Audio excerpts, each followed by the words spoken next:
बीजू वंदन इष्ट देवी ने रक्षा करजो है, इष्ट देवी ने नेह नमे कल्याण मस्तुक दो। त्रीजू वंदन मात पिता ने जन्म दीधो जेणे संस्कारोथी संचित थईने धन्य थया छीए रे।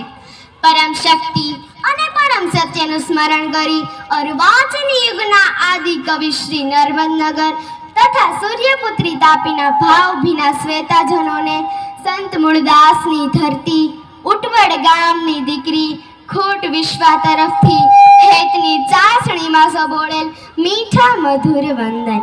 હું મારા નાના મુખે આ ખૂટ પરિવારના શા વખાણ કરું।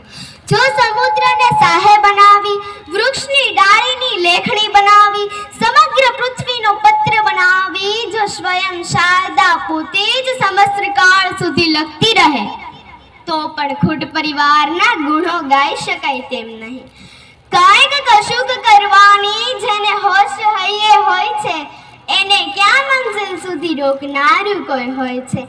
लाख अवरोधो वटावी परिश्रम जो करो, लाख अवरोधो वटावी परिश्रम जो करो, सफलता खुद अपनी सामे ज मळती होय छे।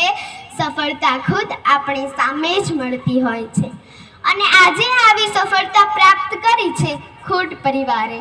तो आजे आपणे અહીં સૌ खूट परिवारનું पंचम स्नेह मिलन उजवी રહ્યા છીએ।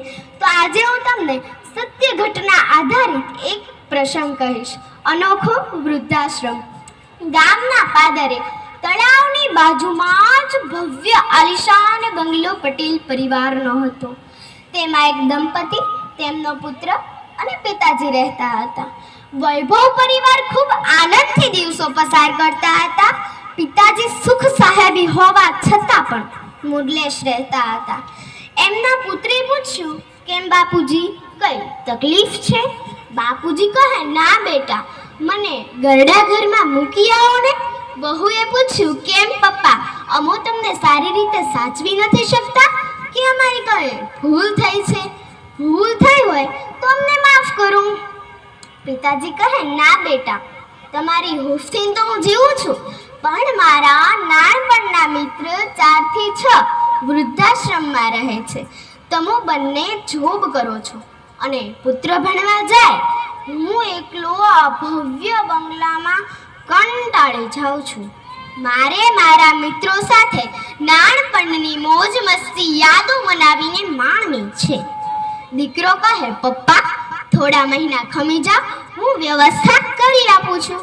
પછી એક વખત પિતાજીએ પૂછ્યું, આ બાજુમાં મોટું ફાર્મ હાઉસ, 1000 વારના પ્લોટમાં નાનો બંગલો, બેટા કોની માટે બનાવ્યો છે? દીકરો કહે, પપ્પા, મહેમાનોને રહેવા માટે। તમારે એનું ઓપનિંગ કરવાનું છે।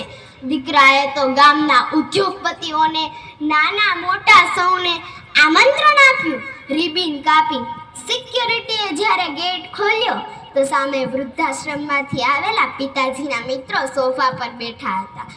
બસ પપ્પા, તમારે તમારા મિત્રો સાથે અહીં બંગલામાં રહેવાનું છે। અંદર ગાર્ડન પણ છે અને અમે બાજુના બંગલામાં છીએ। સાચે જ તે પરિવાર પુત્ર અને પુત્રવહુને કોટી કોટી વંદન કે જેમણે પિતાજીની મનોકામના પૂરી કરી। આજે પણ એ પરિવાર આનંદથી જીવન જીવે છે। વડીલો અમદાવાદના ચાણસ્મા ગામની આ સત્ય ઘટના છે જે સમાજમાં આજની યુવાન પેઢીને ઘણું બધું શીખવી જશે। આજના આ સમયમાં લોકો પોતાના વૃદ્ધ માતા પિતાને પોતાની સાથે રાખવા માંગતા જ નથી। માતા પિતાની ઉંમર વૃદ્ધ થાય ત્યારે ઘરમાં બધાને નડે છે, પણ માતા પિતાને ગઢપણમાં સાચવવા એ જ મોટું પુણ્ય છે।